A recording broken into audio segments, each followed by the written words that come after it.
don't want to be in camera. Okay. Good morning. Welcome. Who do we have here that's new? Who are the new folks? Raise your hand.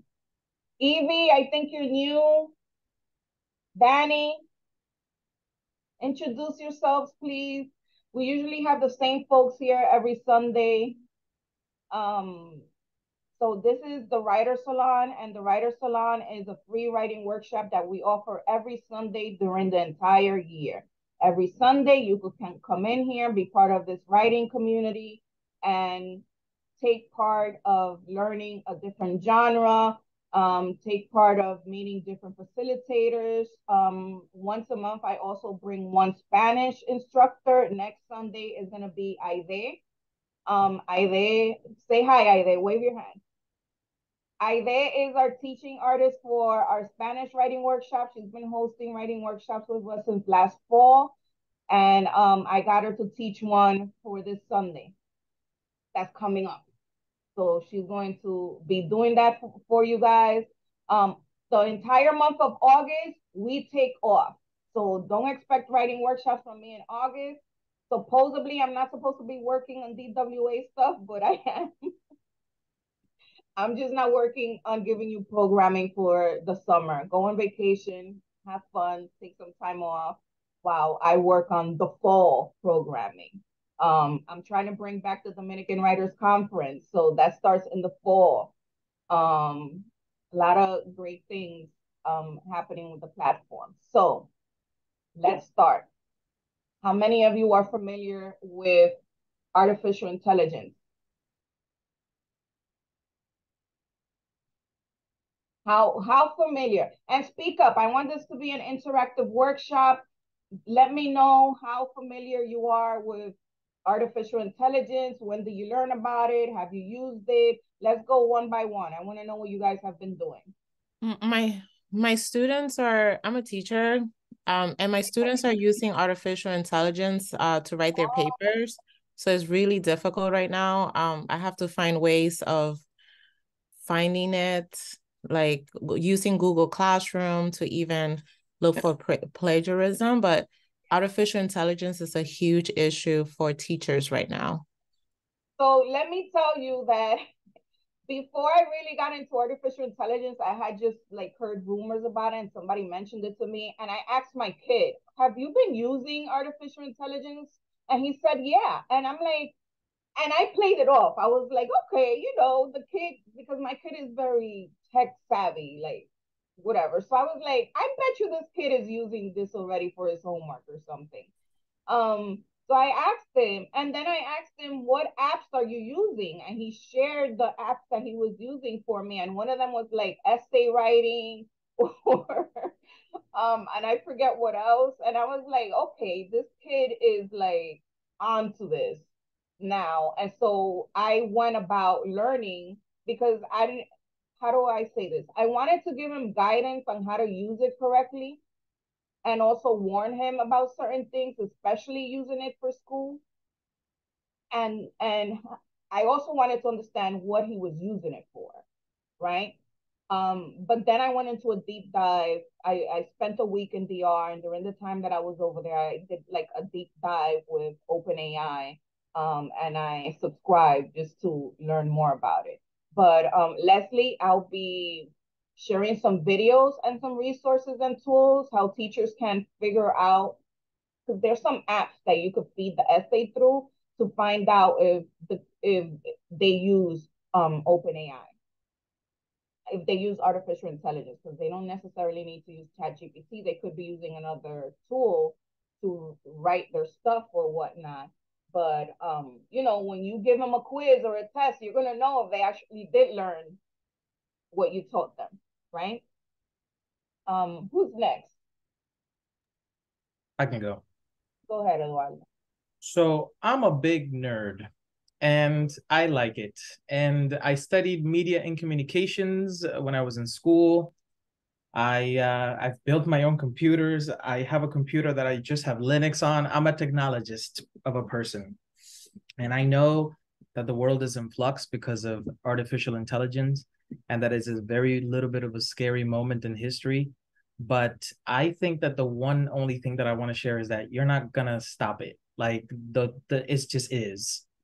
Um, Correct. 50 years ago, people had problems with like putting a landline on their home because somebody might be listening. Now we carry a computer on our phones.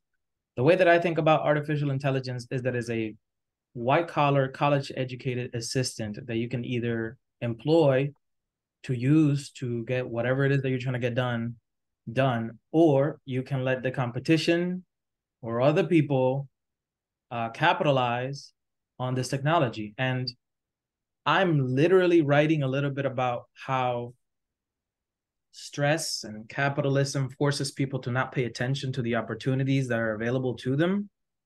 My father was very educated and he never touched the computer. ¿Por qué? Porque he was surviving. I would love everybody to understand that if you are a disenfranchised person, this is the moment for you to go, oh, wow, I don't know how to build an app. And anytime I've ever asked that question, it's been thousands and thousands of dollars. Now this is accessible to everybody. I believe that one of the reasons why a lot of people freak out is because of survival. Like if you have a job, a very cushy job, and all of a sudden a technology comes along that makes it so that you are going to be outsourced, that is a moment for panic. But if you're living your life in the right way and you are prioritizing yourself and your own happiness, you are not afraid of change. So that is my 2 cents on artificial intelligence. I didn't want to get too geeky into it, but I use it for everything imaginable. And it helps me focus on what I know that only I can do, which is my creativity, my art, my work. But yes to artificial intelligence. Thank you, Eduardo. I feel the same way. Who's next? Pauline said that she's used it as for translators. So, guys, if you ever use Grammarly, that's a tool that uses artificial intelligence. If you ever use Google Translate, that's also a tool of artificial intelligence. Who else? I'll go next. I started using it about 2 weeks ago. And actually, there's something that I sent you, Angie, about one of the classes that I filtered it through artificial intelligence, like Eduardo said, and he said it beautifully. It's a white collar educated assistance. It's someone that will polish it, like what you put into it. And that's why it's so important for us to know how to use it so that we don't stay behind. Like, unfortunately, some of our past generations have because of fear of the unknown. Once you get to know it, then that fear goes away. So you feed it what you want it, and it will, this is the way I see it, it will polish it for you, it will make it pretty. Because sometimes you don't have the right words, and it saves you a lot of time from you searching for the word, maybe in Google or thesaurus or a dictionary. It's not replacing what you have here because you're feeding it from your brain. Right. It's just making it prettier. That's the way that I see it. I believe so too. I agree. Danny shared in the chat that they're not familiar with AI at all and had never used it. That's why they're here in this workshop. Who else? Gina, have you used it? You used it in Scrivener? I'm not familiar with Scrivener, but some people may have used it. Anyone else wants to share? No? Okay. Hi. I was going to say, yeah, I was on mute. I didn't realize I was talking and I was on mute. But Scrivener is kind of like, it goes through your manuscript. You know, I think it's kind of like Grammarly. I'm not sure too much about Grammarly, but I know with Scrivener, it goes through the manuscript and it kind of highlights, yes, grammar and punctuation stuff, but I think it helps the writer revise. It's like a revision tool. The only reason why I know it is because I know it from the Children's Writers Circle from Squibby. And I know that's like a resource that they have. But I think there's other similar products where the goal is to help the writer go through like your manuscript and things like that, like it scans it. Got it. All right. Okay. Thank you, Gina. Let's go through this, okay? So AI for writers, folks. What is OpenAI? It is an advanced computer program developed by OpenAI. It is designed to understand and generate human-like text based on the input it receives. It has been trained on a vast amount of text data. By the way, I asked AI what it was. okay? So this presentation is in collaboration with AI, all right? So it has been trained on a vast amount of text data from various sources, which allows it to provide information, answer questions, and engage in conversations in a wide range of topics. It can assist you with tasks like generating ideas, offering writing suggestions, providing information, and more. It can provide valuable assistance and generate text. It does not possess personal experience, emotions, or consciousness like a human does.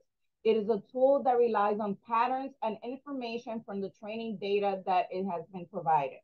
Okay, so again, it's like a robot, artificial intelligence. It is not human. There's no way that it is going to convey emotion. So anything that is emotional, you need to input that information when you are using the assistant. Okay, so here we have key terms that you should know when using artificial intelligence is what is a prompt? Okay, a prompt refers to the initial input or instruction that you provided by the user to start a conversation or elicit a specific response from the model. The prompt sets the context and provides the model with information on what the user wants or expects from the interaction. A prompt can take different forms depending on the desired task or conversation. It can be a question, a statement, a request for information, or any other form of input that guides the model's response. For example, if a user wants to know the current weather in a specific location, the prompt could be, what is the weather in New York City like today? In a creative writing prompt, it could be, write a short story about a mysterious island, right? The prompt serves as a starting point for the model's generation process. It helps the model understand the user's intention and it guides its response generation. It is worth noting that the length and specificity of the prompt can influence the model's understanding and the quality of the generated response. A clear and concise prompt often leads to better outcomes. Okay, so what is a task? In the context of ChatGPT, a task typically refers to a specific objective or goal that a user wants to accomplish through interacting with the model. A task can vary widely and can include such things as information retrieval, requesting specific facts, definitions, or details on a particular topic. Example, what is the capital of France? Creative writing assistance, seeking help with generating ideas, character development, plot suggestions, or other aspects of creative writing. Example, can you help me come up with a unique name for a fantasy character? Proofreading and editing, asking for feedback, suggestions, or corrections regarding grammar, style, or clarity in a written piece. Example, could you review this paragraph and suggest any improvements? Exploration and learning, engaging in a conversational dialogue to explore a topic, ask questions, or learn more about a subject. Example, tell me about the history and benefits of meditation. These examples demonstrate some common types of tasks, but ChatGPT is designed to handle a wide range of tasks and inquiries. Users can interact with the model by expressing their task or query, and the model generates a response aimed at addressing the task of best of its ability and based on the pattern it has learned during training. What is a response output? A response output refers to the generated text or information provided by the system in response to a given input or query. In context, all language models like ChatGPT, the response output is the text generated by the model in response to a user's prompt or question. The response output aims to provide a relevant and helpful information based on the input provided. It can take the form of answers to specific questions, suggestions, explanations, creative writing, or any textual output that the model generates. So, what can AI do for my writing? Okay, Here's some ways AI can help you. If you're a writer, it can help you generate ideas. If you're stuck and you need some inspiration, it can help generate ideas for your writing projects. Just let it know the topic and genre you're interested in, and it can provide you with prompts or suggestions to get your creative juices flowing, right? So for example, you could say, I'm writing a book, a fantasy young adult book, and it's about a young Dominican girl who lives in New York City but has to travel to DR, and you explain the issue or whatnot. And then you could say, give me some ideas of conflict that she might endure or come across during this move from New York to DR, right? So it's going to give you a bunch of ideas. And out of those ideas, you pick the one that you like best. And then you could just say, okay, let's use this idea and expand on it, right? Like, help me flesh out this idea. What do you have in mind? And then it just gives you more and more information depending on what questions you ask it. And it just opens up your mind to the possibility of, what to write about, right?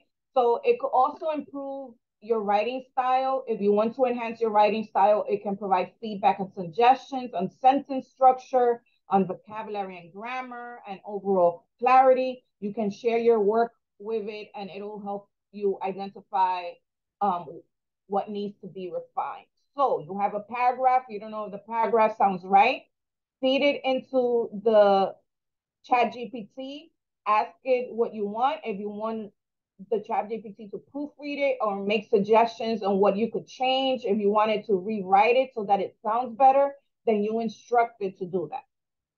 Okay? So editing and proofreading. It can assist in proofreading your work by checking or spelling for grammar errors, punctuation, and sentence construction. It can also provide suggestions for rephrasing sentences or paragraphs to improve flow and readability of your writing. Brainstorming and outlining. If you need help with structuring your writing piece or creating an outline, which I always suggest to folks, an outline is super helpful if you're working on a book that includes chapters. You can go, you could address every chapter one by one, and then it makes you stay on task, right? So it can work with you to develop a coherent framework. You can brainstorm ideas, organize your thoughts, and create a roadmap for your writing project. Providing information and research. If you require information on a particular topic for your writing, it can provide facts, explanations, or references to help you expand your knowledge based on making your writing more informative and accurate. Creative writing assistance. If you're working on a story or novel or any other writing project, it can assist with character development, plot ideas, dialogue suggestions, and other aspects of storytelling. Any questions? Gina, tú estás tomando nota. What do you think of, Gina, you're muted, but what do you think about the information that I've shared so far?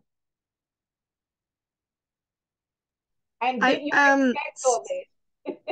Huh? And did you guys expect that you could get assistance with all of this? Yeah, and and I'm looking forward to what next you're gonna talk about in terms of which softwares for what, if any. You know what I mean? Right. Is my questions, because I know there's so much out there, Right. What's most appropriate for us, as writers.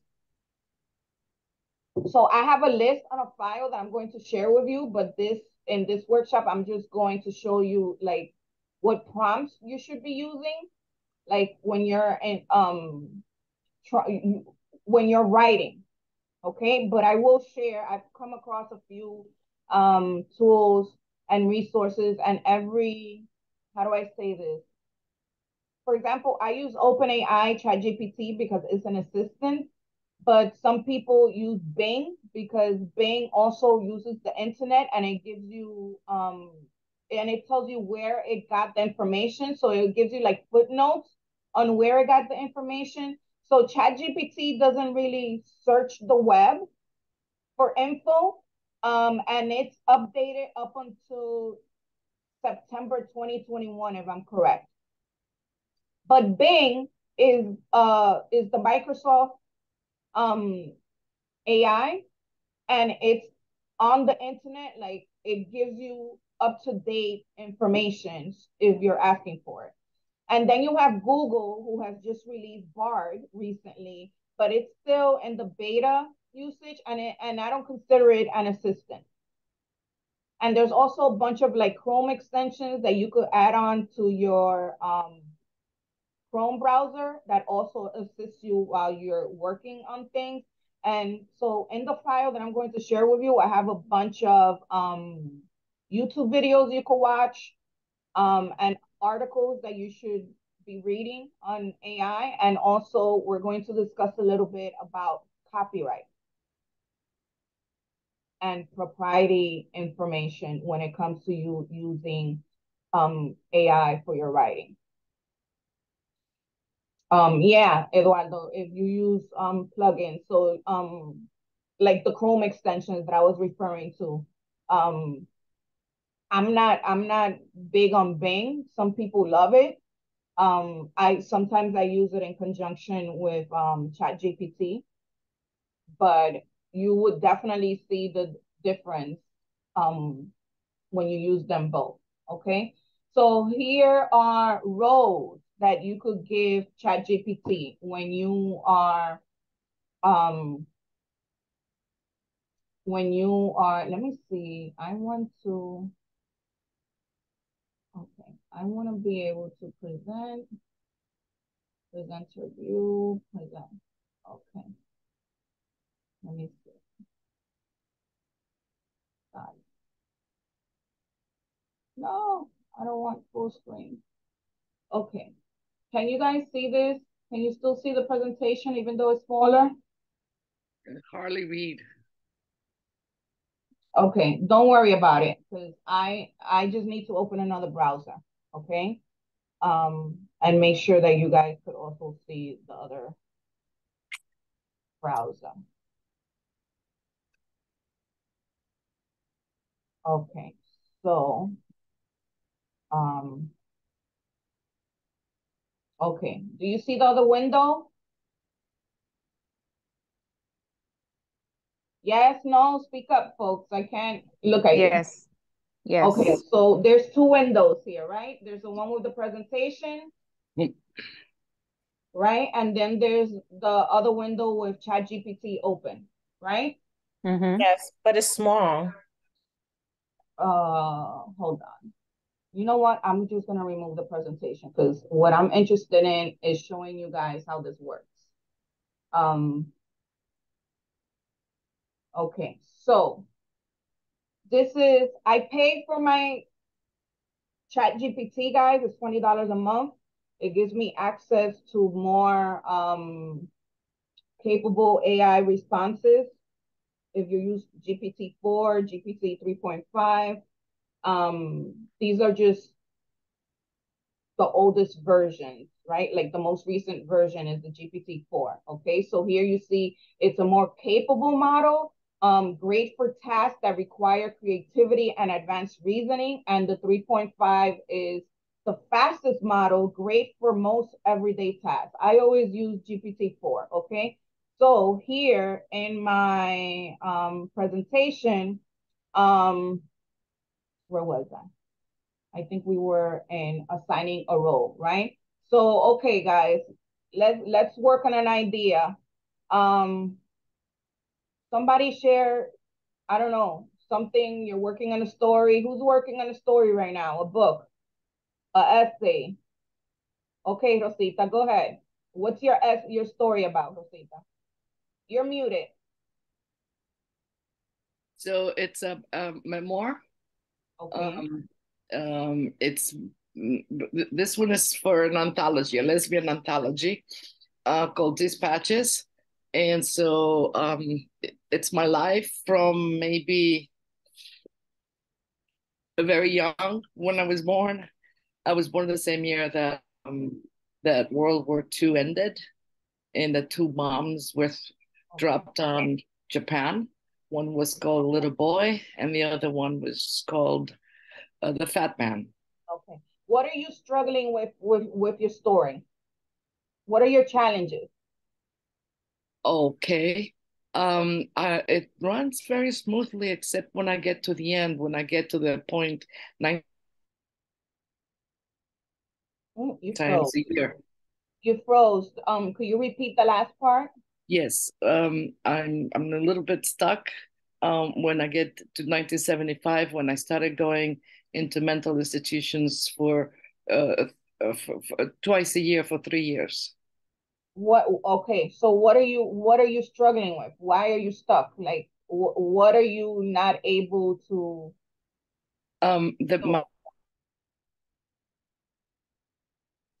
I left this one. I went to live with the other one. It's choppy. Okay. It's We need not. to. Okay. We need to be a little bit more specific on writing wise. What are you struggling with? Not the story, but right. Are you blocked? Do you need ideas? Do you need Coherence. I'm not incoherent. coherence? I'm crazy. Okay, so you feel that your story is not coherent. Okay, I don't think that would be a good example. I'm trying to figure out something that Got it. roles for. And we would need a lot more information about your story to figure out the coherence. Can you ask it about perspective? On Like what topic? Let's say I'm writing a story about a lady that is the lover, ella la querida. I'm having to do that. How do I make people feel for her? Because we always hear the other side. So how do I make, what is making these ladies you're stay? writing a story about a woman who has, how long has she been, who has been the lover of a man for how long? Maybe 15 years, and that's 15 years. Yeah. For 15 years. Give me more information about her. Why should I feel sorry for her? Go ahead. Well, that's where I'm stuck. Like okay, what? So I'm writing a story about a woman who has been the lover of a man for 15 years. Help me generate her side of the story, maybe, because that's what I heard Carissa said, like to hear her side of the story. Yeah, help me generate ways in which I can write her character so that readers empathize with her. Is that the correct word? Empathize or sympathize? I think empathize. Okay, here we go.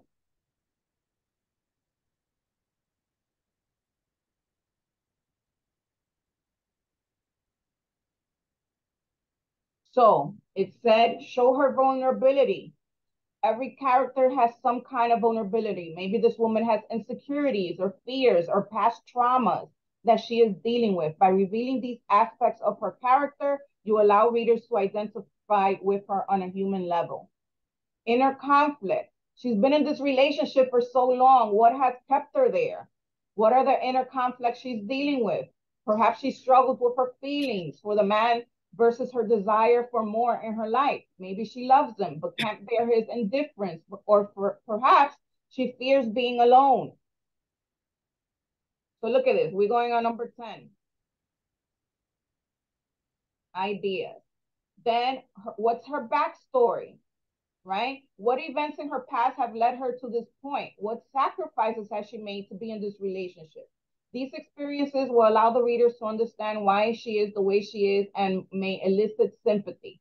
Personal growth. Even if her circumstances are difficult, show her trying to grow or change. Then we have humanities and flaws. Let her make mistakes. No one is perfect, and readers appreciate characters. Voice. Give her a distinct and engaging voice through her thoughts and dialogue and action. Acts of kindness or love, show her love for the man or others around her. Moments of strength, just as it's important to show her vulnerability, is also key to show her strength. Relatability, she might be in a unique situation, but her experiences, emotions, and thoughts can resonate with everyone. Then you have reactions to situation. How she reacts to different situations can also make readers empathize with her. How does that look, Carissa? Great. There are ideas here that some I have already, but there's some that I don't have. Like, for example, moments of strength, or like to show, I think it's number 2, like her backstory, maybe. Yeah, number 3. Okay. I didn't tell her backstory, so this helps me. Thank you. So let's say, for example, you don't have moments of strength, right?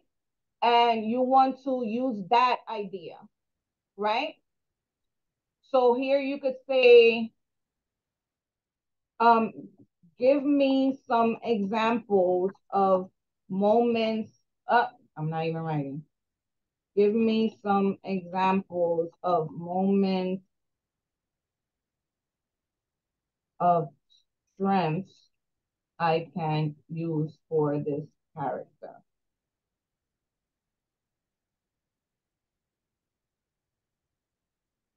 Here you go. Leslie, I see your brain. Oh my, I'm just like, yeah, it's amazing. I wanted to ask you a question. Could you ask it if there's a story that shows this? I don't know. Si es demasiado. If it knows any books or titles that are currently right, because like other titles that you could read. Yeah, because sometimes in writing classes, right, we could study a book, right? Right. That I get it. Okay, but look, it's going up to number 9. This is amazing. Right? So you could do this for every single one of these ideas that it gave you. Right? You could ask it to hone in on that idea and give you more examples. And these, for example, if it gave you these examples, let's say confrontation with a lover, you want to go with that one, then you could ask it again, what would a confrontation with a lover look like? Let's say, what would a you know what? Let's go deeper. Help me write a dialogue for a confrontation with a lover.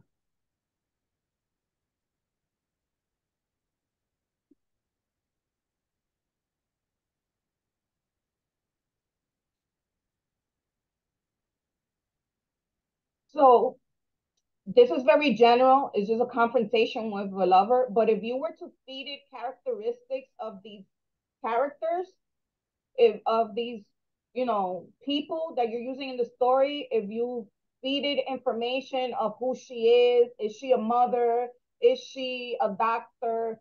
What does she do? The more personality you give these characters in the same in the same open task. And if you were to ask it to then show me a dialogue of a confrontation between these two lovers, it's going to tell you, well, he's mad because she's working 24/7. And where did he get that information? You told it that she works too much, right? So he's going to create this entire scenario based on the information that you feed it. So it is very important. The more context you provide, the better the output. If you keep that context very general, your response will be very general. Okay, so you will need to give it as much information as possible. So let's read the story. Sarah looked into Robert's eyes, gathering her thoughts before she spoke. She had practiced this moment 1,000 times in her head, but now it was here. She felt a rush of uncertainty. Robert, she started, her voice steadier than she felt. We need to talk. Robert raised his eyebrow, curiosity peeking at her serious tone. All right, Sarah, what is it? She took a deep breath. I've been thinking about us. A fleeting expression of discomfort crossed his face, quickly replaced by his usual nonchalance. Oh, and what about us? She clenched her fist in her lap, forcing herself to maintain eye contact. 15 years, Robert, she said, letting her weight of the years hang between them. 15 years, and I've loved you every single day of them. Damn, I want to read the story. Right? His face softened, but he said nothing. Encouraged, she went on. But love isn't enough, is it? Not when it's not met with the same commitment, the same dedication. She paused, fighting the urge to look away. I can't keep waiting for you to see me, to truly see me, and not as just a convenient comfort. Robert looked taken aback. Sarah, she held up her hand. No, let me finish. I need to say this. She swallowed hard, feeling a knot in her throat. I'm worth more than this, more than you're giving me. I deserve someone who loves me as wholly as I love them. And if you can't do that, if you can't commit to me the way I've committed to you, then maybe we need to rethink what we're doing here. Look at that. Susana. So I have a question. Tell me your thoughts, Susana. So, I love the idea of the guidance. And then now I'm reading this and I'm going, wow, this is going far, right? So like, at what point is it no longer your writing? I mean, it's your ideas, you're asking it, but if it's generating, like, at what point is it not yours? You know what I mean? Like, at what point, at what point can we no longer, well, I guess that's a really individual question, to feel the ownership of the writing? So that's a good question. I'm going to repeat again. The more context you give it about your story, the better the output, and it will help you. You're not supposed to take these things, copy and paste, and put them into a book. It is a brainstorming assistant, right? Where you use it to help to, like you said, guide you through writing your, whatever it is that you're writing, okay? My question is always thinking, I'm not the only person asking these questions of the AI, right? So who knows how many people are asking these questions and probably thinking, oh, let me just copy and paste this and it's the same response, right? But if you talk to it and tell it, hey, this is who my character is. This is the stuff that she's struggling with. These are the challenges. This is what she's thinking. It's your story. Because you're feeding it this information, right? However, a lot of literary agents are now asking that if you're using OpenAI and artificial intelligence to write your story, you should disclose that. Okay? Trust me, they're developing ways to figure out whether you wrote it or not. Yeah. For Mother's Day, my son gave me a poem. My son does not write poetry. My son does not like poetry. And he knows I do. So he gave me a poem for Mother's Day, and he did it with a ChatGPT. And the rhyme was amazing. And I was like, where did he get this from? And I recognized lines from some of my poems that he fed in. And it was cool, but it was also kind of like, wait a second, and I'm realizing you can take stuff. And the question is, so like, did he disclose that he used AI? Yeah. Okay. Yeah, it was very cute. But the thing is, I could recognize my own work in it, and I'm sure that's what he fed into it.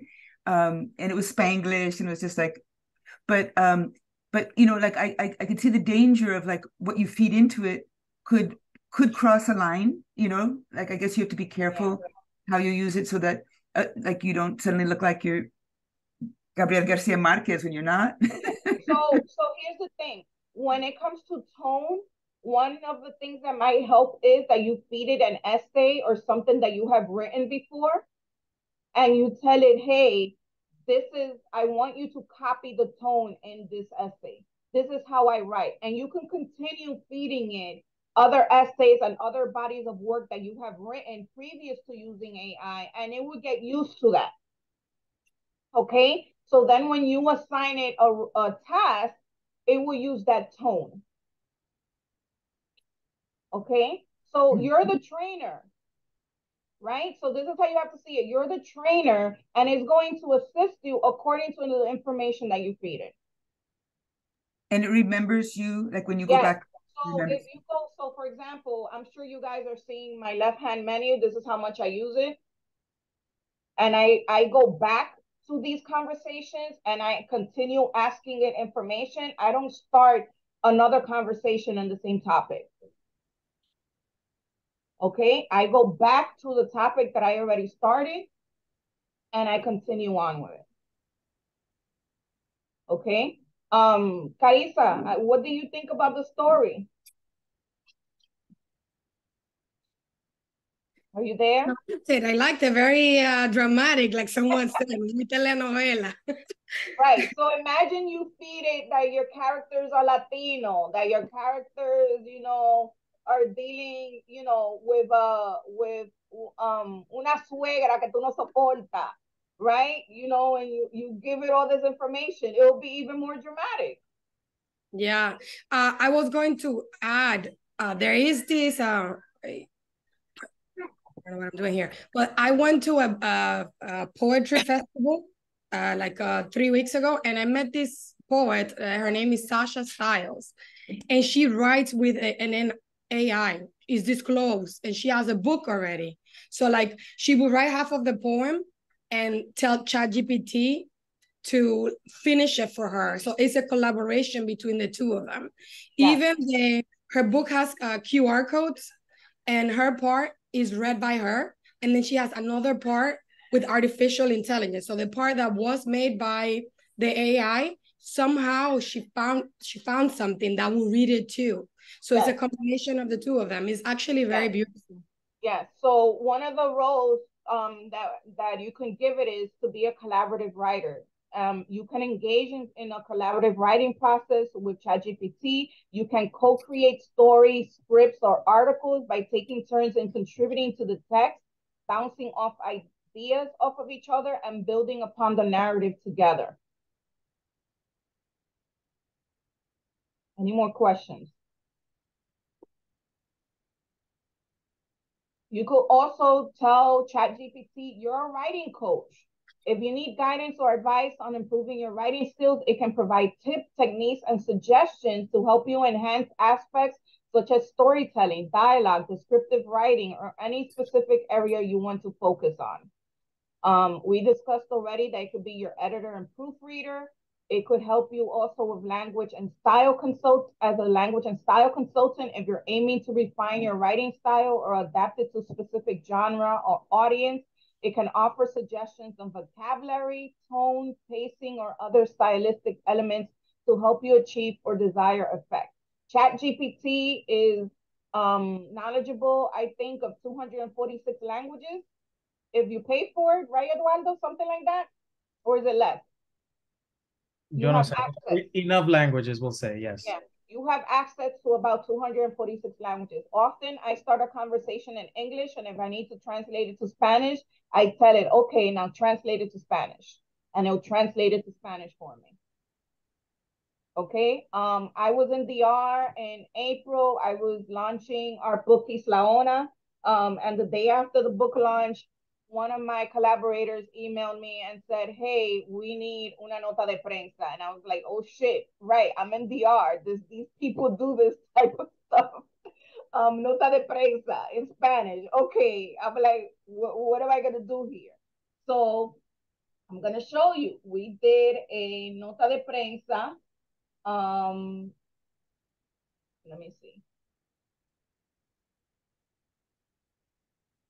This one was, no, I don't think that was it.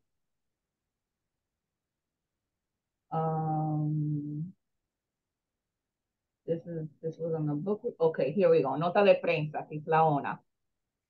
Okay, so what I did was,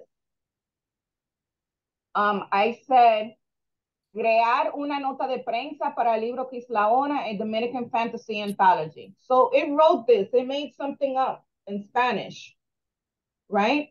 So then what I said was, incluye información que el lanzamiento fue en la Alianza Francesa en Santo Domingo el viernes 12 de mayo. So then I rewrote it, and it says here, Santo Domingo, 12 de mayo 2023, con gran alegría y entusiasmo anunciamos el exitoso lanzamiento de Isla Ona, blah, blah, blah, blah. And it went on and on and on. So I kept feeding information and I said, incluye que al lanzamiento tuvieron presentes Angie Abreu, la fundadora de Dominican Writers, la editora Saivi Luke Alemán y Winsor Espinal de Cultura Commons, acompañados de escritores y artistas que contribuyeron a la antología desde la República Dominicana. So it included that information now. Here's the sentence. El lanzamiento contó con la distinguida presencia de las destacadas personalidades del ámbito literario y cultural. Angie Abreu, fundadora de Dominican Writers Association, fue una de las figuras destacadas en el evento, brindando su apoyo y resaltando la importancia de Quizlaona como una contribución significativa a la literatura dominicana.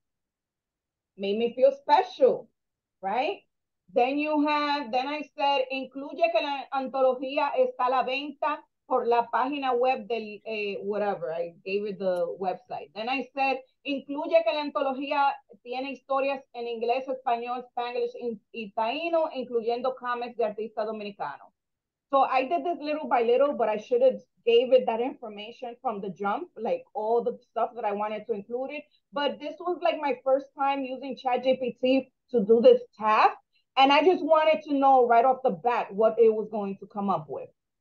And then when I realized what it came up with, I'm like, oh crap.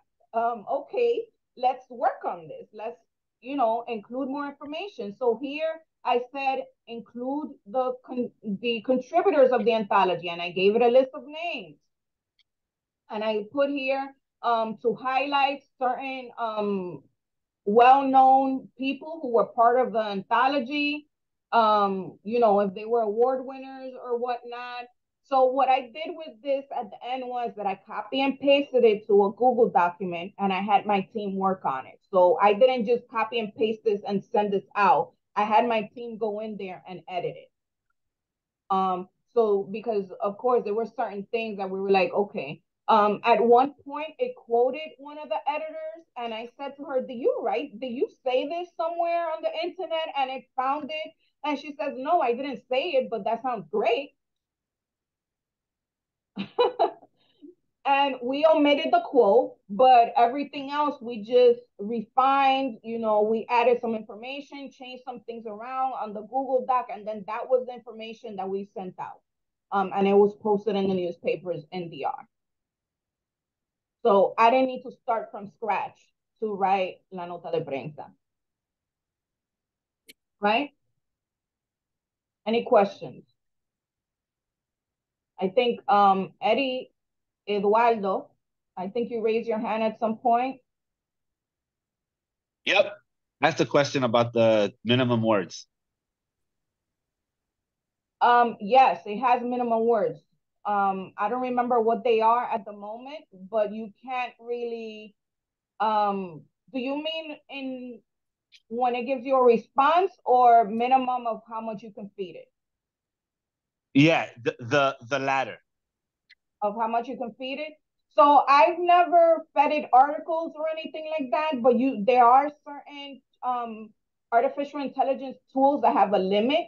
I don't know what's the limit for this one, but if you have an article, try it. Copy and paste the entire article, have it read it, and have it summarize it for you. I do know that some people use it for that. There's also other tools that I will be sharing with you guys in the document I'm going to be sending you that do that for you. Even there's also artificial intelligence for you to feed it a YouTube video and ask it to give you the information that was shared in the YouTube video. For example, I've also used artificial intelligence for my grant writing process. It is a godsend, I tell you, because there's certain times that I am stuck replying to a question and I could just feed it the question and tell it, help me answer this. But before that, I do feed it all the information about our platform. I tell it who I am. I tell it, the mission of Dominican Writers Association and what I'm working on, what I'm looking to do with the grant proposal and whatnot. like I said, the more context you give it, the better the output response. Okay, so you could also use artificial intelligence for market research. You could ask it, what are the popular themes in the romance genre or any genre that you're interested in? Which books, Leslie, here's your question, which books or ebooks or audiobooks are gaining popularity among readers? What are some successful marketing tactics used by self-published authors in the thriller genre? Identify 3 best-selling published books in the past year and analyze their common characteristics. Which genres have seen a rise in reader engagement on social media platforms, etc. Any questions, any inquiry, anything that you want to know, you could ask it. Okay? So you could say, hey, you are an expert, market research. You're going to help me figure this out. And it says, okay, ask me the questions, right? So you can use artificial intelligence as writers. This is what I've been teaching during our consultations. I had a consultation this week where I was talking to one of these writers because she was struggling with how to promote her book. And I told her, use artificial intelligence. And we did a quick exercise on artificial intelligence so that she could see how it works.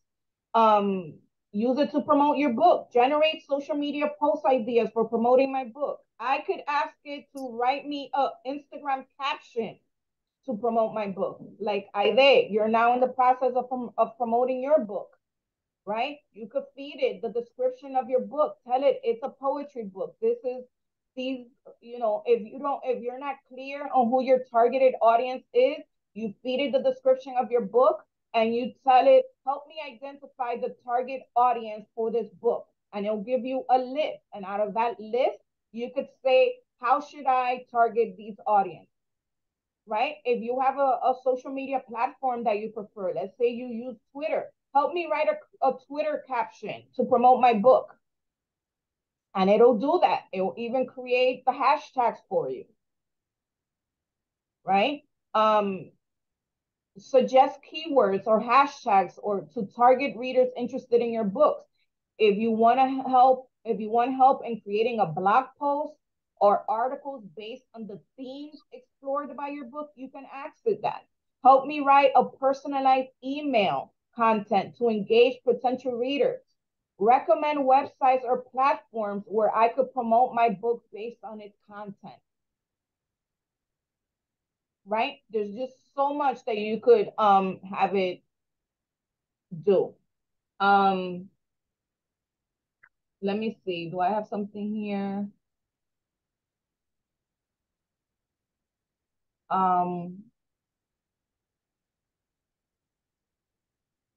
Because I also play around with certain things. So let's see. Here I asked it to create 20 writing prompts for fantasy and sci-fi. And here's the prompts. Right? The book Plátanos Go With Everything, I wanted to write, I was just, because a lot of these things I do out of curiosity also, like what would it look like? So I said, write a press release for the book, Plátanos Go With Everything. And here's the press release. If I'm struggling with what kind of creative writing workshops, here's a list. It gave me like a whole list of creative writing workshops that I could create for the platform. Something that people or authors struggle a lot with is brainstorm ways we can get readers to leave reviews once they read our books. Here's a list of ways to get the readers to leave you book reviews. I also said, I asked it, give me fundraising ideas for the platform. I've done all of these except one. So I'm like, okay, I'm on the right track. Let me see. A book marketing plan. Here we did, I want you to break this down on Instagram posts to share and promote this book. So for example, here I fed it Elizabeth Acevedo's book, Family Lore. And I said, using this description, I want you to create a social media marketing plan. And it gave me a whole plan. Increase awareness and generate interest in Elizabeth Acevedo's novel among the target audience of adult readers interested in multicultural family stories. And here's the marketing plan it gave me. And then I said, I want you to break this down into Instagram posts to share and promote the book. So here it tells me post number 1, and it even tells me what the image on the flyer should look like. Eye-catching book cover of family lore. And the caption should be, exciting news, best-selling author Elizabeth Acevedo is back with her first novel for adults, Family Lore. Get ready for a captivating story that explores the lives of a Dominican-American family through the voices of its women. Stay tuned for more updates and mark your calendar for the release date. Post number 2, the image should look quote card featuring an intriguing line from the book. And it tells me the caption. Post number 3, post number 5. It gave me 7 posts for Instagram for those 7 days. Okay. Let me see. This one was, I think this was for a graphic novel, Palma Sola. Yeah, so this one I asked it, create a pitch about the Dominican graphic novel Palma Sola by Gabriel Castillo. Here's the book info. So I gave it the description of the book. And it wrote a pitch for it. And I said, include this information in the pitch. And I rewrote it.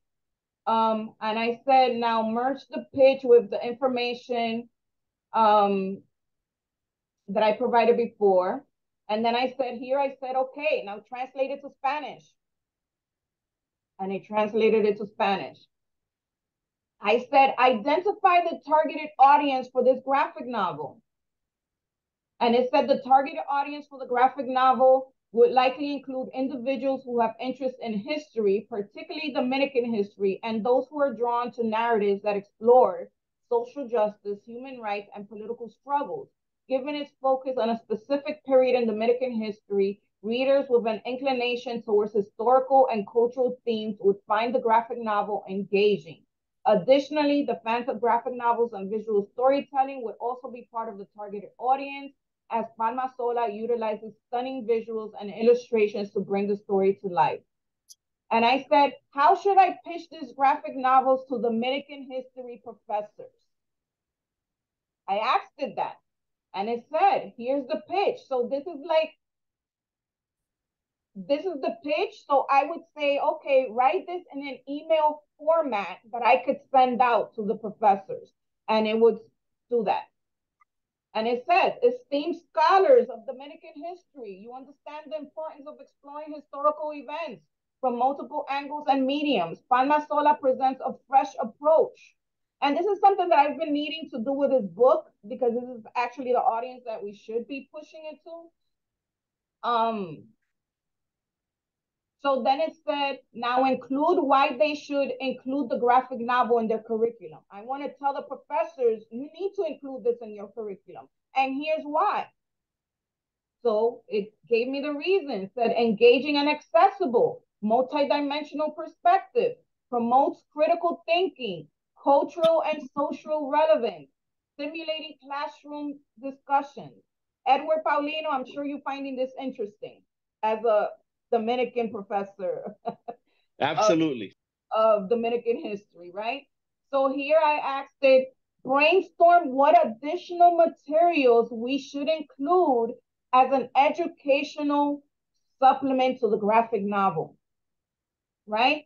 So it said you should include these things: historical documents, academic articles, interviews or oral histories, visual documentation, documentary films, discussion and questions and lesson plans, online resources, and collaborative projects.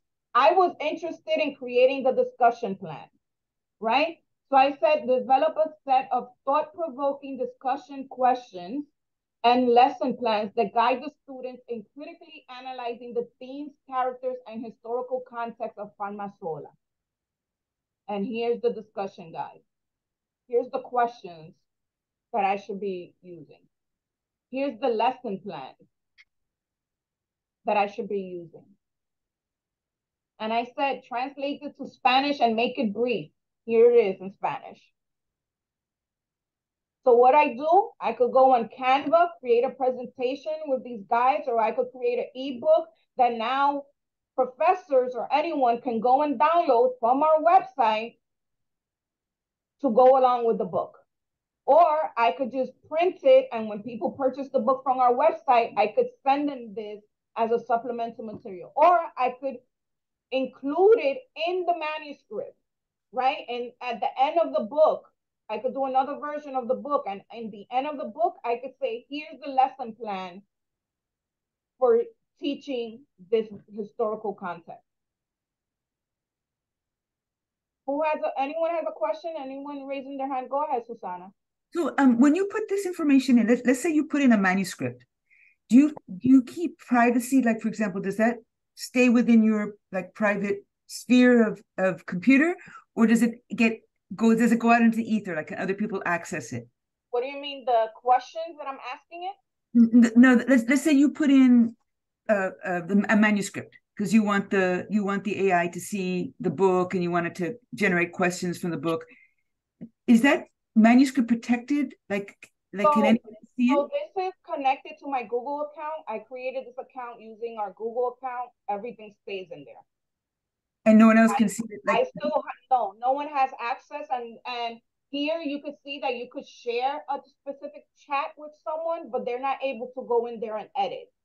Okay. And that's only if you share it. There are some tools that are collaborative, but you should do your research on what are the implications of using those tools. ChatGPT is just for one person. It's not something that you could use with a team and work on. But like I said, there are tools that are collaborative. Go ahead, Aide. This question came up after what Susana said. I guess since this is a system that feeds off the internet, and I think this is where Susana's question was going, or at least the one that came up to my mind. Will it feed off what I am asking and the questions that is given me? Like, I know it feeds, off everything. So these questions that you're asking, does it feed off that? Like, does that go out into the web as something that maybe someone else could feed off? No. Okay. This is private based on your account, and it stays under your account. So you're registering to use this website. When I have to log into this, it's like logging into your email. No, I know. Because like I said, you and I had a private conversation, and I started using it like 2 weeks ago when you had mentioned it. And I know you have to register and sign on, but the question's there, like, okay, it's feeding off other people. Will it feed off me? You know? Today, I don't think anyone has reported any issues with that. Okay. So to date, I still think that it's private. Any other questions? I wanted to share a little bit about how it works because I'm listening to everybody, and I think that I can explain it in a different way. So technically speaking, this is still in beta. So by law, they have to say that they are using your prompts to teach the language model what it does. I doubt, with my knowledge of like startups, that some random person is going in there and reading individual prompts. But needless to say, you shouldn't share anything super personal and or illegal on any website, period. But again, this is a tool for growth. And I also want to explain how it works. Artificial intelligence, especially when it comes to like visuals, you give it 1,000 pictures of what a yellow mug looks like, and you go, that's a yellow mug, and this is not a yellow mug, and this is a yellow mug, and this is not a yellow mug. And that's how smart cars work. That's how just about anything involving artificial intelligence works. So they took this large language model. We're going to think of Wikipedia. You took Wikipedia and you downloaded it into a child's mind. And that is what this program is. This program is supposed to be Batman's supercomputer. If you really want to use it, the best way to think about it is to ask it to act as something. Imagine that you have an entire room full of people, they're actors, and some of them know a lot about medicine, some of them know about acting.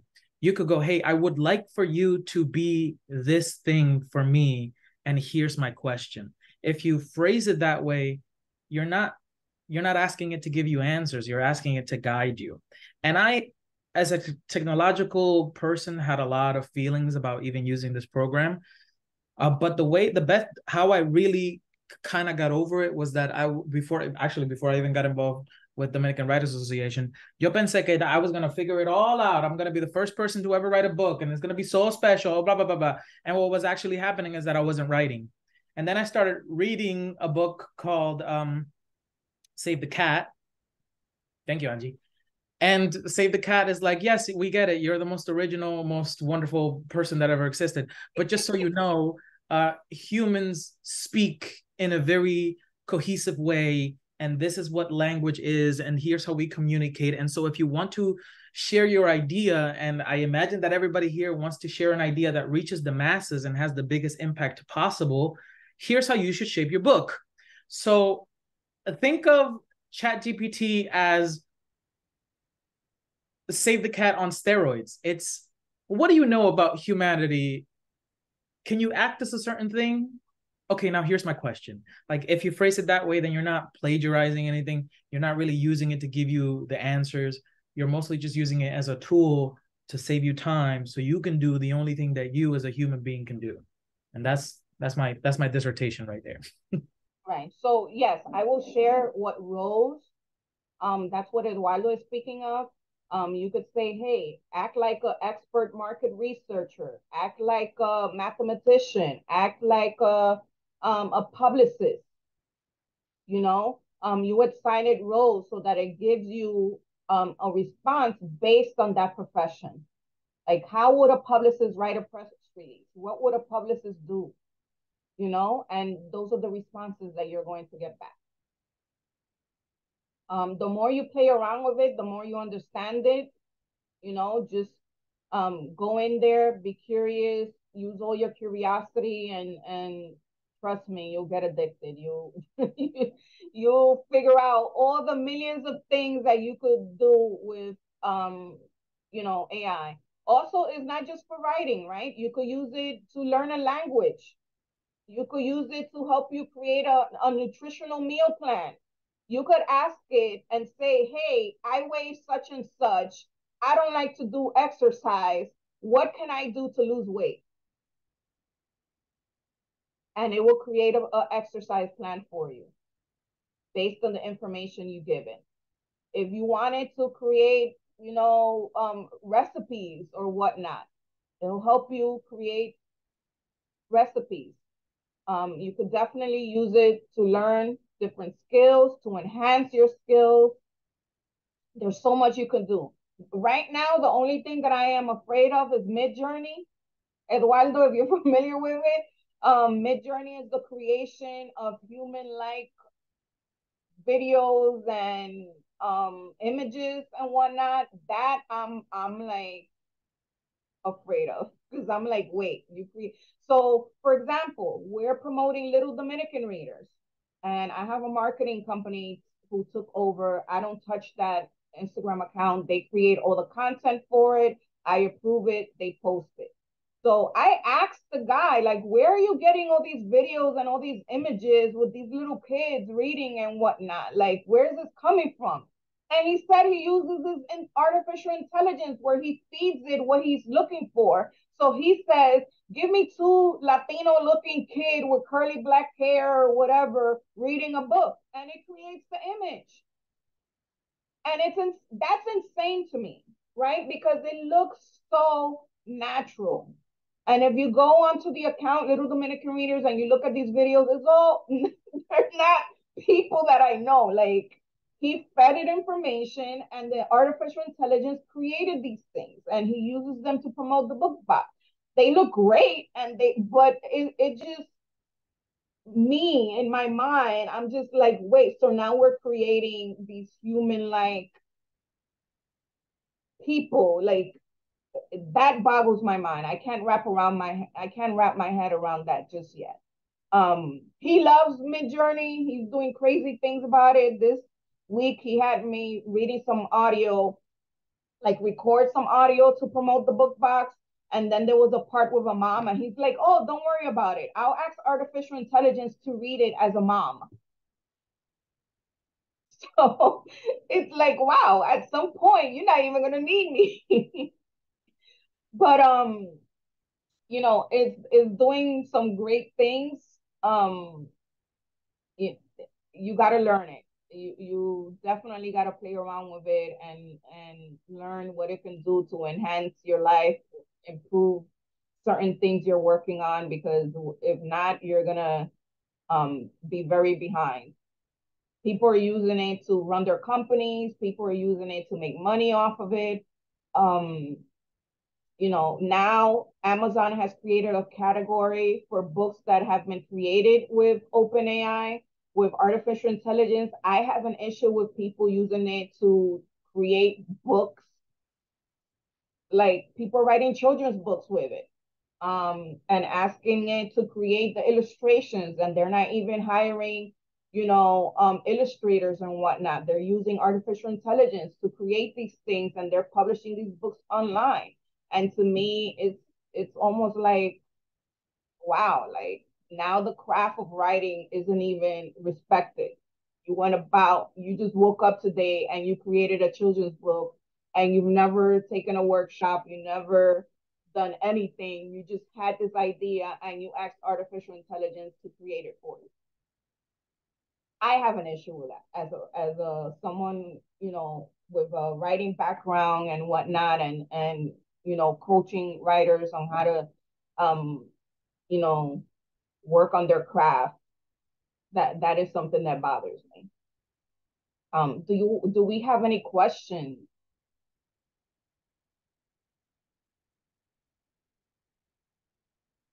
I have a question. So how do I get on it? I'm going to send you a document, Rosita, on the different platforms that you could use. What are you gonna send me? I'm going to send everyone here a document on the various platforms that you could use, because Okay. there's so many platforms for different things.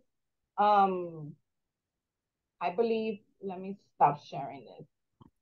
So the other day, I was doing some research on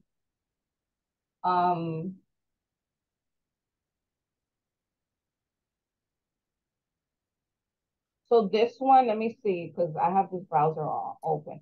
So this is like another platform that I use that is Chatsonic, is writersonic.com. And this is like another writing assistant. But this one is not as, I don't consider this as great as ChatGPT. ChatGPT gives you like a lot more details. This one is more brief, but it also gives you the references on where it got its responses. So if you're interested in that, this is one of the things that it does. So this was me playing around with a grant application, because I used ChatGPT, and then I went on here to see what kind of different responses it was going to give me for the grant applications. I preferred the ChatGPT response. Not this one, but this one supposedly it gives you more human-like responses. So you could put it in a Google document and merge the two, right? And use the responses and edit the responses that you may prefer. But let me see.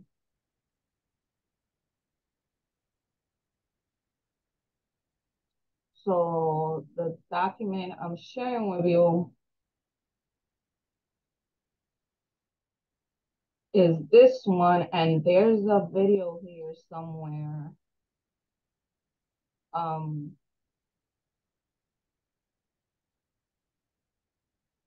you see this video? Hello, everyone. Welcome to The Nerdy Novelist. Today in this video, we're going to be talking about the different tools that I use for AI and what I recommend you use if you want to use AI in your writing, specifically for fiction. There are literally dozens, possibly hundreds of AI tools for writing nonfiction, especially things like marketing copy and things like that. But that's another video. I'm not going to get into that. There are far fewer options for writing fiction. And we're going to go talking a little bit about some of the tools that I recommend and the tool that I use and why I use it. So there's really only just 4 options, kind of 3, but we're going to talk about them like there's 4. And so let's just dive into it. The first one on this list is Sudowrite. Okay, so Sudowrite is a fantastic program. It was one of the first on the scene when it comes to fiction writing with AI. They've been around for a while, at least a while in terms of the fast developing world of AI. And I wrote a review about Sudowrite recently for Kindlepreneur. You can go check that out. I'll have a link in the description of this video. But overall, it is a fantastic tool. The thing about Sudowrite is that it has a lot of bells and whistles. Okay, so you can go here to brainstorm, for example, and there's just all kinds of different things that you can brainstorm. I do find the brainstorming to be a little bit simplistic compared to some of the tools we'll look at later, but you can basically figure out anything. And then they have a whole bunch of other things that are really useful. For instance, if I highlight this and I can describe it, I can also click rewrite here and say I want to make it show more than not tell. That's a really great option here. There's all sorts of things you can do with Sudowrite. And if you want a AI tool that is specifically geared for fiction, this is probably one of the best places to go.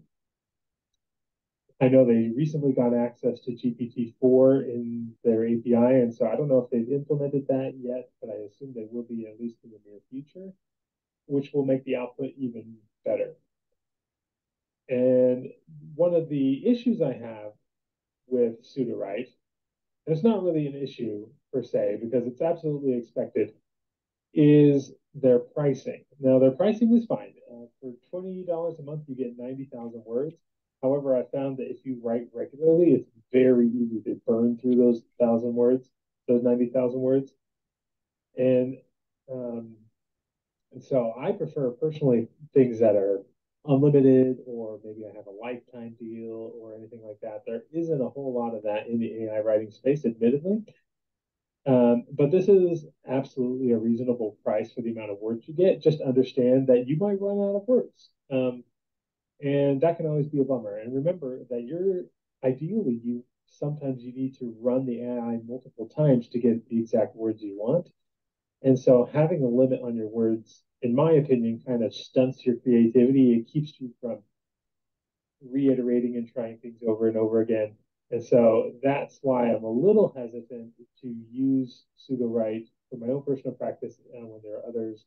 But it is absolutely a fantastic tool. Another reason you might want to use Sudowrite is that there is no filter on Sudowrite, which means you can write really violent scenes, you can write sexual scenes, which a lot of the other tools might not let you do. So if that's you, if you're an erotica writer or you write anything that's a little bit more graphic, Sudowrite is definitely the one you want to look at. The second one we're going to look at is called Verb. Now, Verb is actually a relatively new tool, and because of that, it is currently free because it is an open beta. So definitely you can check that out. Again, I'll link into the description. But with Verb, it works very similarly to Sudowrite in some senses, but in others, it is very, very different. For instance, in Sudowrite, we'll just take a look at what you can do here. You can take a blank canvas and then say generate a first draft, then write a summary here, and it will generate a pretty lengthy first draft of what you input. And then it'll just have that whole thing there, and then you can start from there and start editing it out. With Verb, it's a little bit more linear. So you start by saying whatever you want to start with. So Alice finds a portal to another universe under the roots of a tree, okay? And it'll give you like between 100 and 200 words, roughly. And the output in Verb is pretty good. And I will say the output for all of these is pretty good. And that's just more dependent on the models that they're using more than the tool themselves. And so that's going to continue to get better no matter which tool you use. But this is pretty good. So we have this, and then at the end of the portal, she finds a bunny who can talk. Right? Let that go. And it continues where it left off. And so you can feed it just little bits at a time. And this is actually, I think, a really good tool for discovery writers for this reason, is because you can kind of take it little bit by little bit and decide where it's going from there. And then you can fix it up if you want to edit things that it just wrote, or try it again. You can rerun the prompt. And so Verb is one of my personal favorites. I wrote a short story with Verb, and it works really well. And if this type of writing where you don't do it all at once and you're just working on a little bit by little bit, if that appeals to you, then this might be one to check out. And like I said, it's currently free, so there's absolutely nothing stopping you to check it out and look at it. That's Verb. Okay, the next one that I'm going to recommend to you is called Playground.ai, or the OpenAI Playground, basically. This is essentially the same thing as ChatGPT. It's just through the OpenAI Playground. I'll have a link where you can find that. But this essentially functions a lot like ChatGPT. It has one advantage over ChatGPT and one disadvantage compared to ChatGPT. And that is, we'll talk about the advantage first. The advantage is that it can read what you have edited in the past.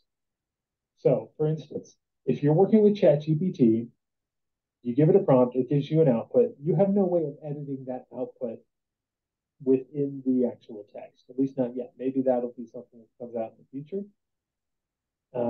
But basically, the output it gives you, it's what it gives you, and you can't edit it within the window. With Playground, you can. So let's just say, write a character description for a dynamic character and include a name. All right. We hit submit. It gives us a little bit of an output here. This is very similar to what ChatGPT gives us.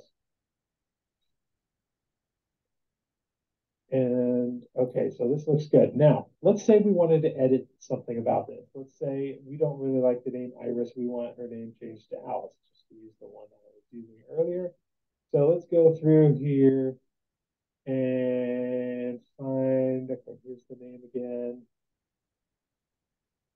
And we just edit this up. And you can edit this however you want, but just for the proof of concept, I'm going to change her name to Alice here. Then we come here and we're going to write, what are her favorite pastimes? And hit submit. And here you can see it is using the name Alice instead of Iris, which it did originally. So it can see what you have written and it can incorporate that into what it writes next. So that is really useful if you are editing as you go and you want it to understand your edits as well as the output it gave you. The downside to this is that you can only do it so far. Currently, within the Playground, you have a limited number of tokens. You can only get it to a certain number of words before you have to either start taking things out or it won't continue producing words for you. That may change. Currently, you are only able to use chat, the technology behind GPT-3 in Playground. So GPT-4 is not yet here yet for most people. There are also a number of tools and things you can tweak. So I know a lot of authors that love to do their writing here in OpenAI Playground because of that. Here's the big downside. In addition to not having GPT-4 yet, although I anticipate that will be here anytime, the big downside I see to this is that you have to pay as you go. Now, granted, the cost is very minuscule compared to some tools, okay? But you do have to pay as you go, which means the more you write, the more you're going to have to pay. And again, just for myself, I feel like that stunts my growth when I am trying to write because I don't want to continue iterating and optimizing and figuring out things, better ways to do things, if I know that there is a cap or that I'm paying for every time that I use that that tool. And so that's the only downside I see to it. Otherwise, this is a great way to go. It's very inexpensive, even though it does cost as you go. And once they have GPT-4 incorporated into it, I imagine it'll be really good and possibly the better way to go. But until that happens, I'd say maybe give this one a break for now. That leads us to our last one, which you might have guessed is ChatGPT, specifically ChatGPT Plus. Now, ChatGPT Plus does cost. It's $20 a month, which, if you recall, is the same as that middle range of Sudowrite. But unlike Sudowrite, there is no cap on how many words you get, which means you can keep trying things, brainstorming. There you go, Eduardo. Just conversing with Eduardo Paulino, Edward. AI. There's no cap. There are, of course, some downsides to ChatGPT, and probably the biggest one, as I already mentioned, is that you cannot edit the content within the browser.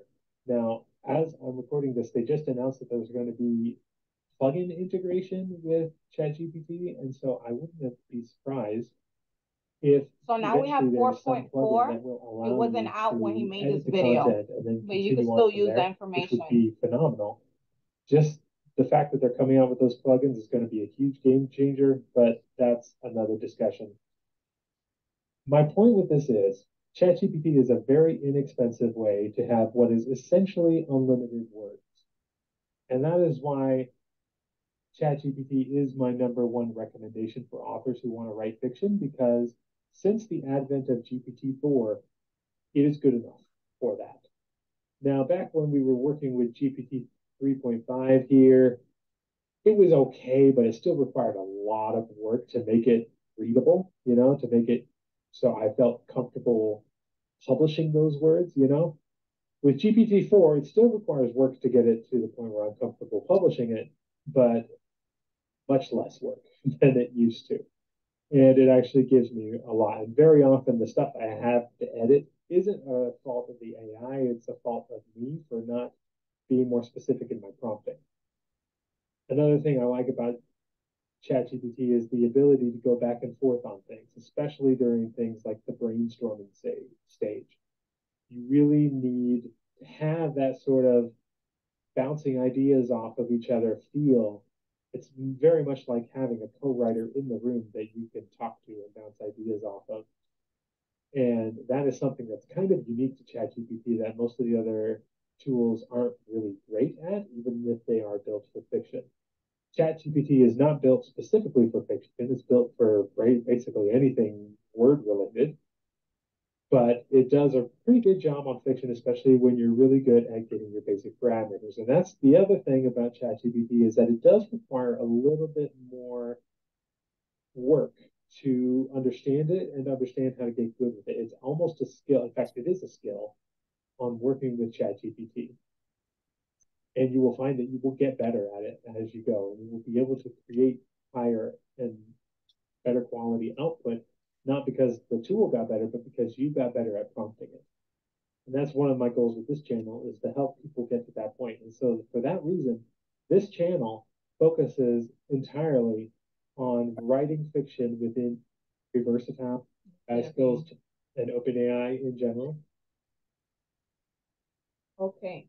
So those are just one of the videos that I'll be sharing with you guys so that you can familiarize yourself with artificial intelligence, as well as other tools and resources that you could look into as well.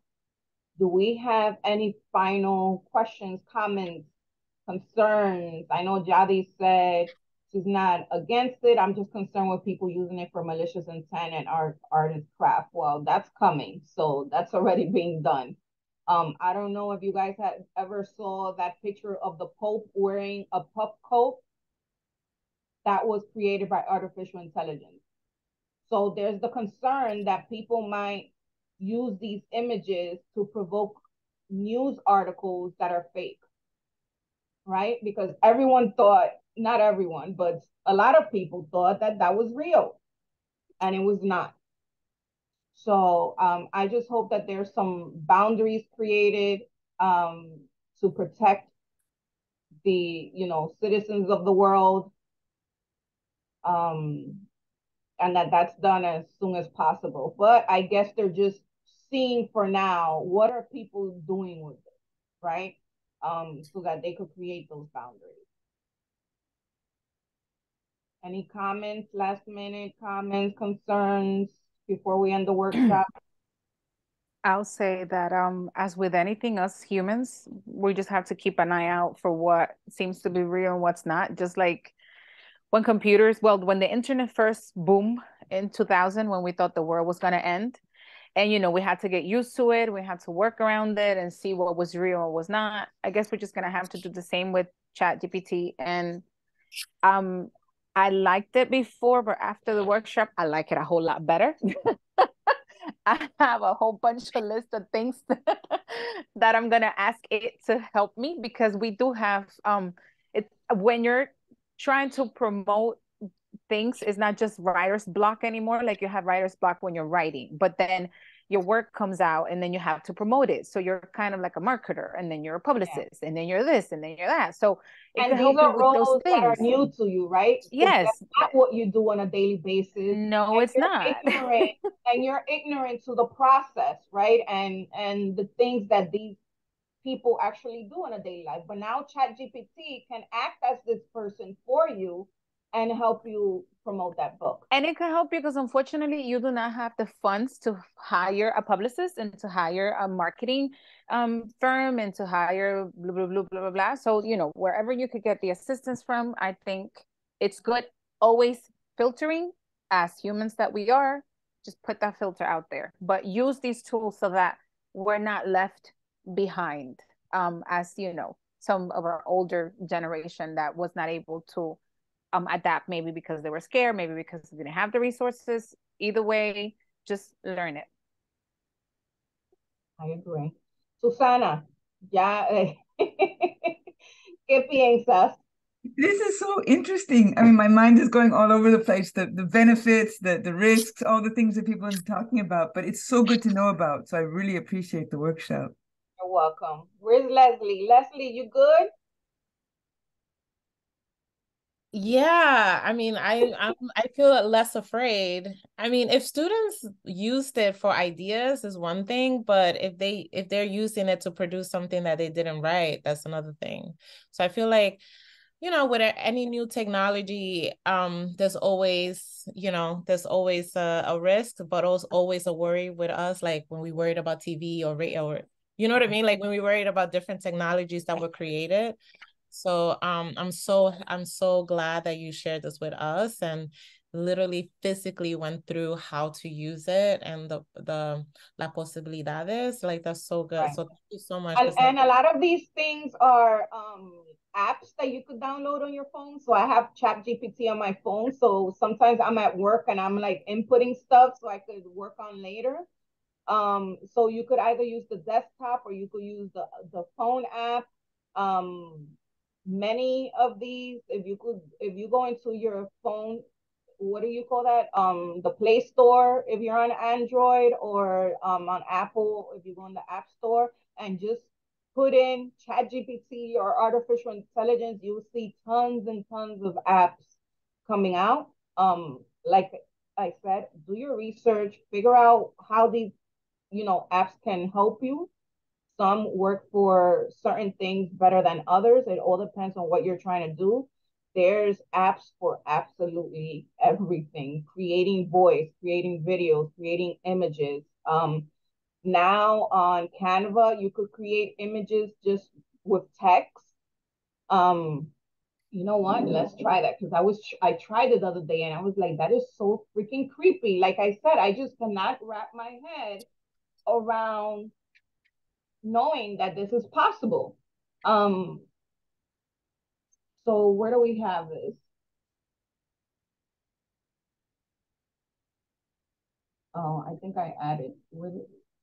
There's one that I did the other day that I was just like, let me see. Like, just look for it here. Um, Canva have this? Do I need to open up? Usually comes up. Is it under apps?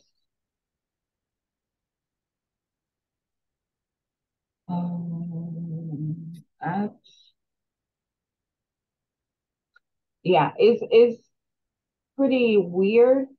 So for example, now on Canva, you could do instantly add a talking head video to your design. So if I don't want to record myself reading anything, I could create a person. Like, so it's just so weird. Oh, here's the text to image. So here, let's say use it. And I say, okay, we're gonna use Square, create the image.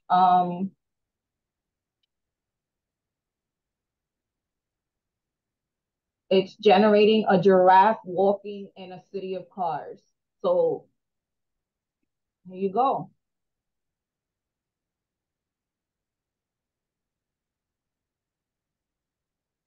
Right? So now let's say I could say, wait, here I could type another one and said, create 2 curly head children reading.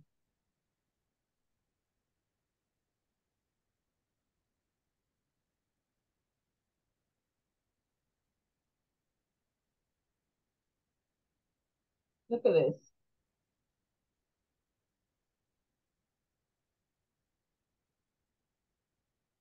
Look at this one.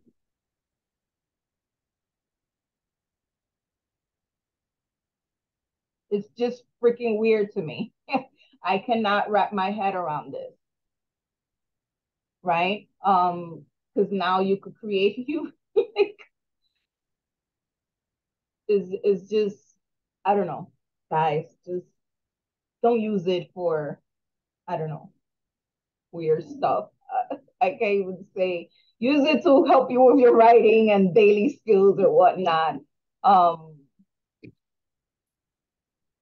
I see now. So Danny, I heard that you had no idea about ChatGPT and how you could use it. How do you feel after the workshop? I definitely feel like, can you hear me? Yes. Okay, I just have my headphones on. I wasn't sure. I feel definitely much more informed. So that's You think good you're going to because use it? I don't know. I'm also worried about it a little bit, but we'll What see. are your worries? I'm worried about becoming dependent on it, and not being able to generate my own thoughts, or yeah, just having it interfere with my own like creative writing process to the point that I'm not able to come up with ideas on my own. That's what I'm worried about. Okay, that's fair. I agree with that. I agree with it. I took 2 years to think about my book, what I wanted it to do, what I wanted it to say, before I put down one cohesive thought on paper. Here's what I suggest y'all do if you're feeling this way. Write your book. Go through life, write your book, continue. And when you need some kind of a guidance, either talk to us and the people, or read a book on writing, or seek ChatGPT. This isn't something that's going to write your book for you, even if you wanted it to. That's the best way that I can put it. It's just not. And your voice is unique enough that I don't think it's going to get lost if you utilize the tools that are available to you. And I specifically know that because if you're asking yourself that question, like, oh my God, I don't want to rely on this thing, then you're already there. You're already like, oh wow, I want it to be my voice. And that natural voice will automatically prevent you from using it the wrong way. One time I went to a stand-up like improv thing, and they asked us to come up with a very quick play about a mad doctor and all that stuff. And I remember that I Googled plays about mad doctors, and this visceral feeling I had went, ugh. And I put the phone in my pocket. I almost threw it across the street. And then I went out of my way and I wrote the thing and I performed the show and everybody had fun. And I'm glad that I didn't rely on anything outside of myself in that creative moment. But then I went ahead and used ChatGPT to come up with like a similar play, and it was completely different, completely different. So listen to your gut feeling, listen to your feelings, but do know that like even you typing in a computer that you're looking at right now is very different than people scribbling away by candlelight 200 years ago. Embrace the future, get with it. You have enough things against you as is, as a person of color and a minority and a woman. Please use what's available to you. Yeah, termina. Yes, white people are making money out of this, people. Like, it's incredible. We can't, we can, and it doesn't need to be monetary, right? It doesn't need to be a monetary benefit, but just you enhancing your skills and learning new things and just trying out new things to improve your life, any aspect of your life, or any task that you're doing in your life. Yes. Go ahead, Susana. I just wanted to say, like what Eduardo was just saying about voice, that that's one of my concerns, and I think you're so right about it, because like I'm just thinking about a situation where a friend of mine took my poetry that I wrote in English and she translated it into Spanish. She did a perfect job in terms of meaning, but I looked at the poem, I said, that's not my poem. That's not my voice. That's not what I was trying to convey. It wasn't my style. So I took the poem that she translated and then I rewrote the Spanish in my voice. But her like getting me started helped. And then we had to share the byline. But I could see having GPT like start the process for me, and then me continuing it so it reflects my style. And I don't have to share the byline, right? But it was interesting because even a human trying to do it, couldn't capture my voice. So I think assistant, guys. It's an assistant. Mm-hmm. So okay, that's really cool. To help you. I'll also say this just because yo sé que he hablado mucho, pero I have a lot to say on the subject. I'm gonna say that the way, funny enough, even though I'm like, yes, use it, I have not once used ChatGPT for my book yet, even though I'm willing to at some point in time. What I am using ChatGPT for is to simplify my life so that I can be an artist, because capitalism is keeping us from having enough time and space and emotional, acumen to create. So if you want to use it to write your shitty email to your boss so you can get back to writing, then use it for that. I'm just saying, please use it. Please use it, because you all sound like mi abuela, de que no, el internet, tú sabes, se te da cáncer. Like I swear to God, we're going to look back at this any day now, and people are going to be like, oh my gosh, the revolution was happening before me and I was too afraid to even touch it. Eduardo, you want to teach a workshop? No, porque no.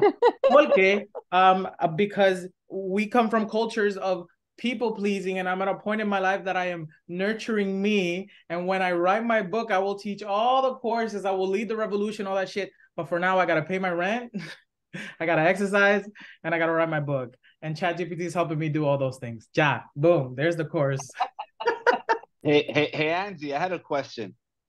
This has been so illuminating because, for me, I just want to, I want to generate my own original content, and I'm thinking about after this workshop to use ChatGPT as a kind of chiropractor. Like, when I go to the chiropractor, if I ever go, I don't want you to add on any bone or ligament or anything. You're just kind of, massaging it. But right, this is the thing. It's like I can do ChatGPT. Or I could also go to an Angie or to an Eduardo and, pay them either in cash or over lunch and then have a human experience. So right? my suggestion is use ChatGPT first and then you can ask me. Okay. Yeah, and I say that because I am so busy. And even though people love in-person meetings, I don't have the time for it. because I'm usually home working. And there's just certain goals that I'm trying to reach with this platform that me meeting people in person is not a priority for me. And it's not personal. Right. At all. It's not personal. It's just I prioritize the platform. And, you know, if I could meet with a client over Zoom, then that's what I prefer. Also, I like to be home, people. Okay? I like to be home. But I would definitely suggest use ChatGPT as an assistant. If you have questions, definitely ask me, because I'm exploring the platform myself and I might have discovered some, you know, steps or certain things that might help you. For example, I have a group of people, I have a chat group for grants, for people who apply for grants, like people Gente Mía. So we have this chat group where I share resources of artificial intelligence to apply for grants, right? So there was this guy, a friend of mine, who I send him grants all the time, and he's like, yeah, I use artificial intelligence to write grants, but I didn't get it. So I said to him, hey, did you try feeding it your information as a nonprofit and your mission and who you are and where you're trying to get the response? And he said, no, I didn't try that. Right? And then I said to him, also, one other trick is feed it the grant question and ask it to respond. But first you need to give it your mission. You need to tell the app who you are and what your organization does so that it can help you respond to that question. And he's like, wow, that's a good trick. And you know, it didn't cross his mind to do that. So like I could offer that and I say, hey, this is what I've figured out on my own using it, and you might want to try this step, right? But otherwise, guys, act like ChatGPT is me. I have no issues with that. Okay. It's your assistant. You could say, hey, you are my writing mentor. Okay. I need your help with this. How should I create a outline for my book? This is what my book is about, right? Help me create a character outline. Help me create personalities for my characters, right? What kind of dialogue? Anything and everything, guys. You could ask this assistant. Okay, I showed you a live example of what that looks like. It created an entire dialogue for you between a couple. So imagine you know what I'm trying to do now? I'm trying to feed it like Dominican Spanish and have it create like a dialogue. Great. Like a dialogue for a book that I've had in my mind, right? But there's certain things about my book that requires a lot of research, and I've been sitting on it and not working on it. So now I might just say, hey, how about this? Because I know when I sit down and write, I want this to be as Dominican as possible. So I might feed it Dominican dialogue and jargon and say, this is what this means. Use it in the conversation and see what that looks like, right? So anything that you're curious about, feed it into the assistant and see what it gives back to you. And what generally happens is that it just opens your mind to other ideas and other things and possibilities that you didn't even think about, right? Because it's helping you brainstorm. Just like this workshop did for you. I know Susana is not going to be like, I got this, and Leslie too, and everyone else who has been here, who had no idea of what the possible. And this is just what I taught you today is just a small inkling of what it could do for you. Okay. If you look on Google, there's the possibilities are endless. Go ahead, Rosita. Hi, gracias. I know from my use of Grammarly, I learned that I tend to be too wordy, Grammarly condensed my sentences. So I learned something about my writing just by using it. But it's a free. So the ChatGPT can also do that. It can condense your writing, rephrase it. But that's a freebie because it takes me a while to warm up to these new things. Yeah, you know? it's gonna take a while. Yeah, I'm willing, but I gotta go slow at my pace. Yes, at your own pace. Is there a free version of all this? The GPT? Yeah, there is a free version. Yes, there are many apps that are free, but like that video said, you're limited. And AI too, is there a free version? Yes. And then later I can update once I get. Here's the thing. I believe that the free AI version doesn't save your history. So if that's of interest, it does? It does. Okay. It does. Because that's the one I'm using. I'm using the free version on my phone, and it's able to save the history, and I'll share it to my own email. Like I shared it to my own email because I didn't want to miss something, but then I realized that it is there. I don't know what the capacity of it is because I only have like 3 conversations, but they're there. They're safe. There you go. Yeah. There you go. Thank you. So I you know, the workshop is so invaluable. A lot of Angie, things. Thank you. If you're asking it for information, don't use everything as factual. You know, do your research as well to see if it is actually true. Because like I said, when I created a press release, it gave my editor a quote that she never used. Right? So it will be creative and create things out of the blue. And it is your responsibility to read through this stuff and ensure that it is factual. Right? And you could copy and paste it into a Google Doc, have a team of people, get an editor, get someone to proofread it, you proofread it yourself, work on it, improve it, and whatnot. Always do that. Don't take it as, you know, because I always say, you're not the only one asking these questions. And if I then goes in there and asks it the same question and I do, and we copy the exact same answer, and then we go out there and we share it on Instagram, we already know, oh, you know, like sometimes you see people with the same Canva flyers. You know that was Canva because you use that flyer too, right? It's like the clothes from Shein. Right. Right. So, you know,